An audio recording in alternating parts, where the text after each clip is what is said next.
Hello, wonderful friends. I'm back. My name is Dr. Joshua Fori, the senior pastor of Rest House Chapel International. We are located at North Kaneshie Point 4 here in Accra, Ghana. Let me give you another money academy tip that I believe will change your life. Learn to create a creator. Learn to create a creator. You know, God is interesting.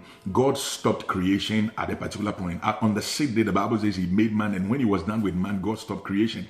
Up to today, God has not created a thing. Do you know the reason why? God stopped creation when he created a creator.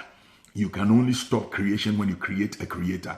Duplicate yourself. Don't be too selfish. Whatever God has placed in you, plant it in other people. Can you imagine the wonderful work Jesus did whilst on the surface of the earth, made impact, changed lives, raised the dead, healed the sick? And the Bible says when he was done with all these things, he left and the work and the assignment still continued. Up to today, I'm a preacher because Jesus has showed up on the surface of the earth and he impacted lives, and he also impacted. He says, commit unto faithful men the things that I've committed unto you. So it continues and continues. Create a creator.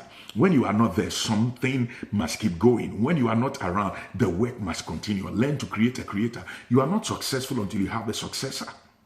Until you create somebody that can continue your assignment. Now, all the big businesses you see today, they were started by people who are long dead and gone many years, and the businesses are still proceeding. They are still making profit. Why? Because they created creators. They created creators, and those creators are continuing with the assignment that they started. Wherever you are, I pray that God will give you grace. God will give you the wisdom. God will give you ideas that will make you put yourself into other people so that when you exit, the work can continue. And I keep telling people that the best thing you can ever do as a leader is to exit for others to continue. Jesus exited, the Spirit of the Lord continued. I mean, talk about other people. Moses had to exit, Joshua continued. Elijah had to exit, Elisha continued. May God give you grace. Rise up to the top, become the topic. God bless you. I love you. I'll come your way again with another Money Academy.